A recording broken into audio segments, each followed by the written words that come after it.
a lot of killings there kasi sila yung may kanyon pati baril. It's the first time nakita ng Pilipino yung baril. So, yung historical paghinakit ng ating mga kapatid na Moro, nandyan yan. Parang inagaw ang lupa nila. Kasi hindi nga parte sa... Ito ang mga Visayas, pati Luzon.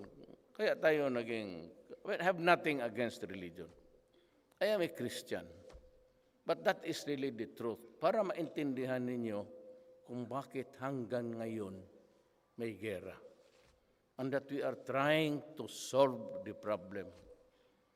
Okay na ako kay Salamat. Okay na rin ako kay Normie Suare. Ang problema, pumasok ang ISIS. Ginawa si Hapsilo na